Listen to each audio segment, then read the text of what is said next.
Dans cette vidéo, on va te montrer les deux faces du Pérou. D'un côté, des paysages magnifiques avec ses nombreux glaciers qui s'élèvent à plus de 6000 mètres d'altitude. Et de l'autre, des routes en très mauvais état et surtout des conducteurs péruviens très agressifs au volant qui n'hésiteront pas à forcer le passage même si ça doit se terminer en accident. Mais on va commencer avec le côté positif, avec les paysages grandioses du Pérou. Bon allez, aujourd'hui, direction le lac Paron. Alors on va pas y aller avec notre van. Le van, on va le laisser là au camping. Alors à la base, on avait prévu d'y aller, mais on a rencontré des Belges qui montent avec un taxi, donc on va partager un taxi. Parce qu'apparemment, la route, elle est très étroite. Du coup, on finit de se préparer, on monte dans le petit taxi. Alors vous allez voir, hein, c'est pas du tout un 4x4 ou autre, hein, sa voiture, mais c'est une plus petite voiture. Et direction le lac Paron. Bon, c'est bon, on vient d'arriver. Bon, la route, on aurait pu la faire avec le van, mais honnêtement, on a mis 1h30 là. Je pense que nous, on aurait mis 3 heures et c'était pas une route en super bon état. Et là, le mec, il peut pas nous emmener jusqu'au début de la randonnée parce qu'il y a eu un léger éboulement. Et là, l'image que je vais vous montrer, sachez qu'il y a des gens qui avaient leur camping-car qui était garé de l'autre côté quand c'est arrivé. Donc je sais même pas comment ils ont fait pour passer. Mais regardez ça. Là, pour le coup, il y a vraiment plus de route, quoi. Là, on aurait pu se garer de l'autre côté, nous. Et après, bah... allez, on a une patte. Ça va être première. Bon, et là, vous allez voir, le chemin, c'est pas facile, hein. Petit moment de stress pour Ambrine qui n'aime pas trop ce genre de situation. Sachant qu'on ne s'en rend pas compte en vidéo, mais il ne faut vraiment pas tomber en arrière, sous peine de dégringoler dans le ravin sur plusieurs dizaines de mètres. Et pour ne pas aider, les pierres mouillées par la rivière sont très glissantes. Bon, on commence la petite randonnée pour le Mirador. Alors là, on est quand même à 4200 mètres d'altitude. Ça faisait un petit moment qu'on n'avait pas dépassé les 3000, donc... Et là, c'est beau, on s'enfonce dans la vallée. Et c'est dommage, il y a plein de sommets à 6000 mètres enneigés, mais ils sont un peu la tête dans les nuages là. Parce que là, d'après moi, ce qui est au-dessus, là c'est haut quand même. Mais par contre, c'est là où il y a eu l'éboulement, je pense. Ouais. Regardez, c'est là où la montagne s'est effondrée sur la route. Et je me demande vraiment comment ils ont fait, ceux qui étaient garés. Parce qu'en fait, là, normalement, on pouvait dormir là. Normalement, on pouvait dormir au pied du lac. Et apparemment, quand la route s'est effondrée, quand tout ça, ça s'est cassé la gueule et ça a détruit la route, bah, il y avait des gens qui dormaient là. Mais je vois pas comment ils ont fait pour... Il n'y a qu'un seul chemin, il n'y a que cette route. Donc je comprends pas comment ils ont fait pour sortir leur véhicule de là, en fait. C'est pas possible, il y a quoi? C'est un hélicoptère qui est venu enlever le véhicule? Bah ouais. Parce que ça, c'est arrivé quand, tu te rappelles ou pas? Ça, cet énorme éboulement, c'est arrivé cet été. Parce qu'en juin, les gens pouvaient se garer. Donc autant dire qu'ils n'ont rien fait pour réparer pour le moment, mais je sais pas comment ils sont passés, hein. Peut-être c'est un méga 4x4 en brine. Ils sont passés là-dedans.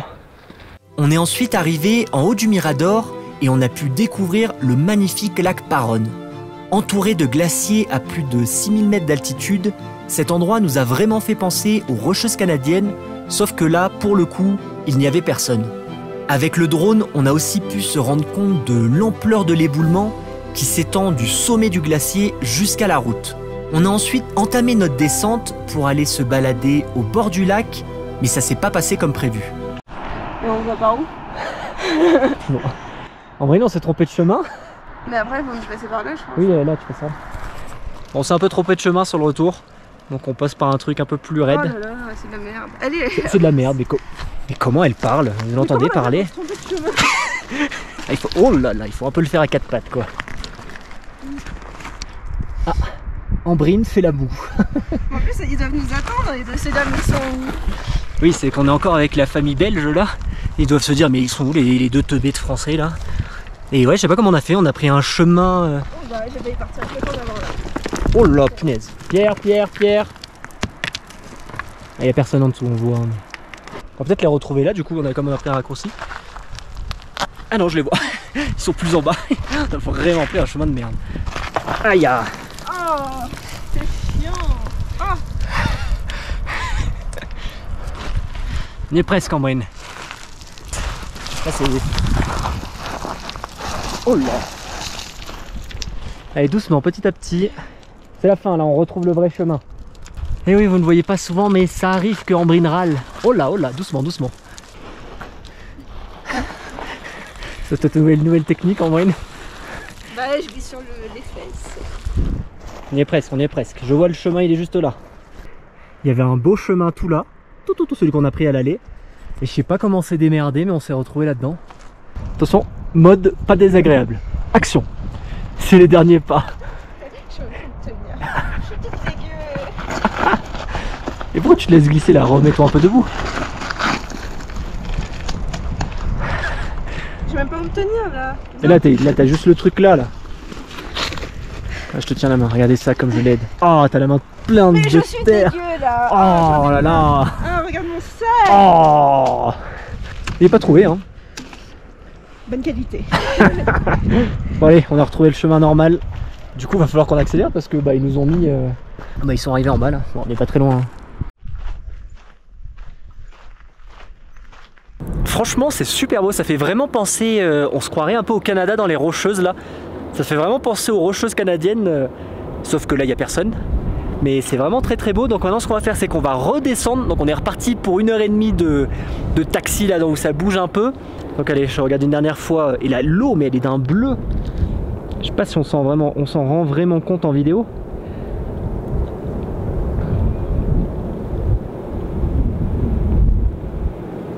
On a ensuite pris la direction de Punta Olímpica, un col en haute altitude qui allait nous faire traverser la Cordillère Blanche et nous amener au pied des glaciers. Bon, aujourd'hui on est au pied des glaciers. Là on est à 4700 ou 4800 mètres d'altitude. On a traversé en fait la Cordillère Blanche. C'est super beau, là il y a des glaciers tout autour de nous, c'est assez fou. Mais c'est pas un endroit où on va faire de la randonnée. La randonnée on va la faire demain de l'autre côté de la Cordillère Blanche, donc on va devoir la retraverser d'un autre côté. Mais là c'est impressionnant parce qu'on est tout en haut du col et on a des lacs, on a des glaciers. Les glaciers il y en a partout autour de moi, c'est assez fou. Et punaise, le tunnel pour venir ici, on est passé dans un tunnel. J'ai rarement vu un tunnel aussi noir de ma vie, je pense. Il n'y avait pas une seule lumière, rien du tout. Et là je viens de me rendre compte que j'ai laissé les phares allumés et ce serait très dommage de ne plus avoir de batterie ici. Donc là on va manger ici, on va se faire notre petite pause repas ici. Attendez, comme c'est Ambrine qui est responsable de la bouffe, on va aller voir ce qu'elle a préparé pour ce midi. Qu'est-ce qu'on mange, Ambrine? Des croque-monsieur. Oh, ah non, on n'a pas d'œufs par contre. Bah non. Ah, ce sera que des croque-monsieur du coup, pas de croque-madame.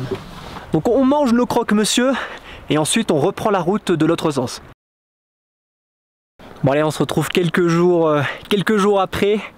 Là on n'est plus très loin de la Laguna, la Laguna 69, la grosse marche qu'on va faire. On va la faire pas demain mais après-demain. Et là regardez, c'est assez kiffant parce qu'on est, on est dans une autre lagune, là on est au milieu des montagnes. Là on est vraiment au milieu de nulle part. On a un petit, mais il y a un petit lac là-bas. Donc là on est seul. Et donc ce matin, malgré le fait qu'on soit au milieu de nulle part, on a pu travailler. Moi je donnais des cours, j'avais 4 heures de cours ce matin. Et on a pu faire ça ici au milieu de nulle part avec une super connexion.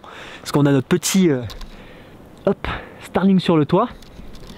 Et là, malgré le temps qui est pas fou en réalité, parce qu'on n'a pas encore eu de soleil, on a des nuages et tout, mais en vrai, avec notre nouvelle installation, là, les panneaux solaires qu'on a gardés, plus les panneaux solaires amovibles de 220 watts là, que j'ai mis sur le sol, et du coup, même avec du Starlink, plus les ordi qui chargent, plus tout ça, et en fait, on est complètement autonome. Donc c'est une sensation assez agréable quand même de se dire qu'on est au milieu de nulle part et qu'en vrai on est 100% autonome pour travailler si on veut travailler toute la journée et tout. Ça c'est cool ça.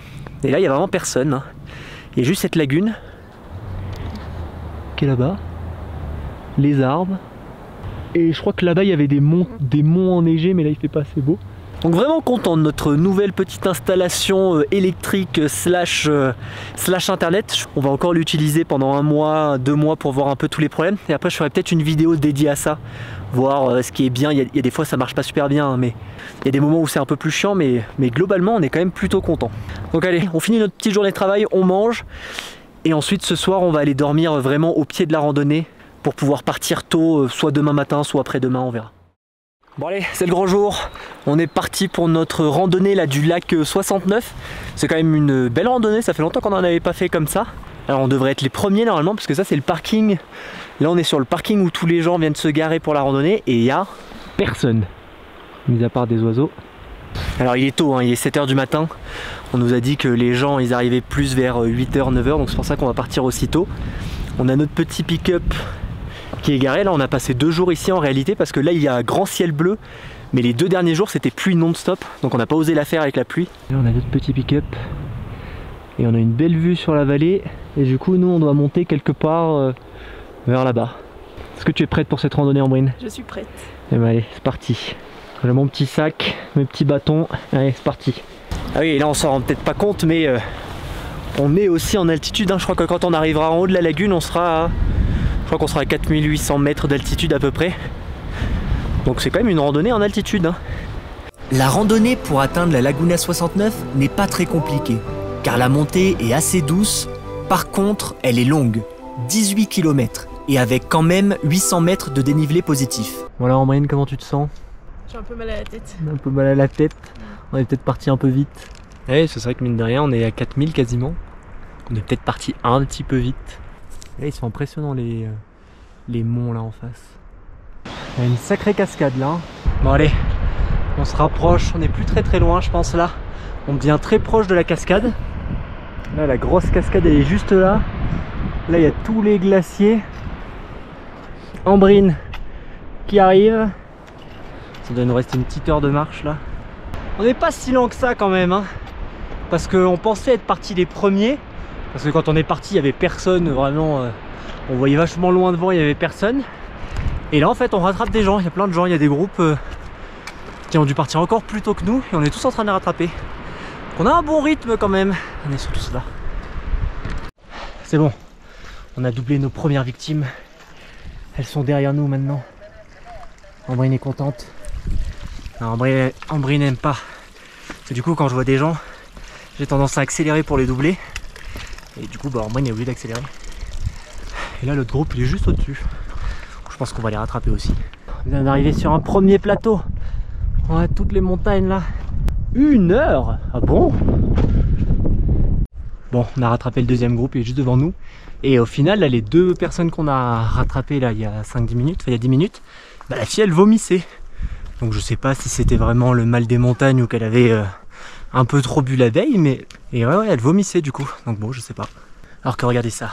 Regardez une vraie sportive. Elle craint rien là. Elle a un rythme déterminé.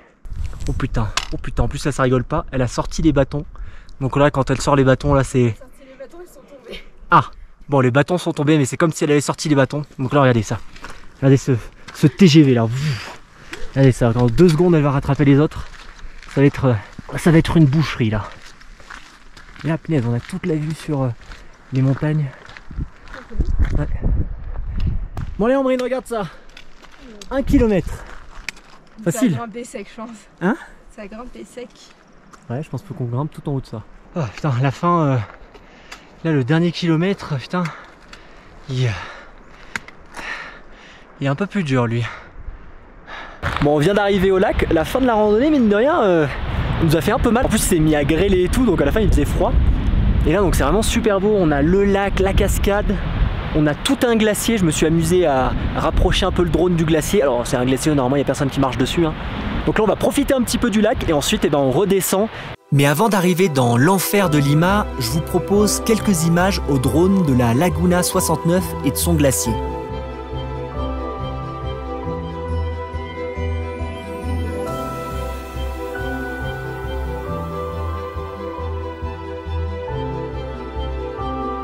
Ah oui, et sur la descente, quelqu'un ne voulait pas nous laisser passer.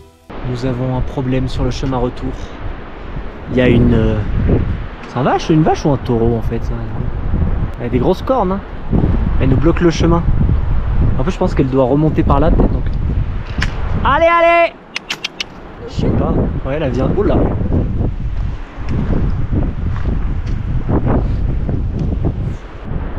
On peut descendre par ce raccourci sinon. Tu nous obliges à prendre un raccourci, hein, Géraldine, là. Bon, et ben elle nous a fait changer de route. On prend un autre chemin, du coup. Il ne veut vraiment pas nous laisser passer, hein. On a ensuite pris la direction de Lima. 2 jours de route qui, vous allez voir, n'étaient pas faciles. Premièrement, l'état des routes nous oblige à constamment freiner ou rouler sur la voie d'en face pour éviter les énormes trous sur la route. Le plus dangereux étant que sur certaines portions de route, on peut prendre un peu de vitesse et d'un coup, un énorme trou sur la route. Deuxièmement, les travaux. qui peuvent rallonger le trajet de plusieurs heures. Bon, un des trucs relous qu'il y a souvent, alors c'est pas que au Pérou, hein, c'est en Amérique centrale, en Amérique du Sud, mais principalement en Amérique du Sud, c'est que des fois il y a des travaux et ils coupent la route, mais là ça fait une demi-heure, 40 minutes. Alors les gens klaxonnent, donc là il y a une énorme queue. Donc ouais, ça c'est un peu relou en Amérique du Sud, hein. Souvent ils font des travaux et la route elle est coupée pendant 45 minutes, 1 heure, là on sait pas combien de temps ça va durer. Les gens ils commencent à s'impatienter un peu, il y en a plein qui klaxonnent, la plupart des gens sont en dehors de leur voiture, donc ça va être encore long d'arriver jusqu'à Lima. Ensuite, et sûrement le pire, l'agressivité des Péruviens sur la route. Pour vous donner une idée de la mentalité de certains, voici le genre de stickers qu'ils mettent sur leur voiture.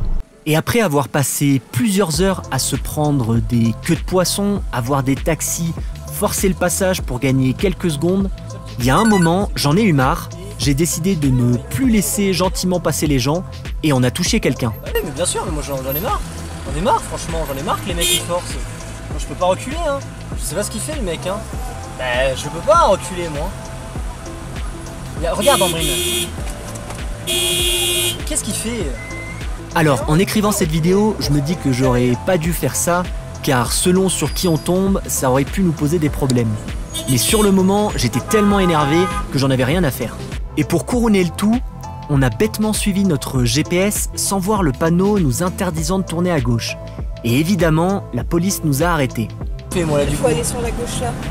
Je peux aller, j'ai le droit. Oui, Sûr, là, j'ai le droit de faire ça, c'était des le flics, mec hein. il l'a fait. Ah bah j'espère. Oh là là, et voilà. Ah voilà, putain, vraiment. Ah, tu sais quoi, moi je peux pas vraiment me mettre sur la gauche donc. Alors sur le moment, j'étais tellement énervé par tout ce qui venait déjà de se passer que dans ma tête, je me suis dit « Ok, pas de problème, je vais faire tout ce que la policière me demande. Si on doit payer une amende, on la paiera.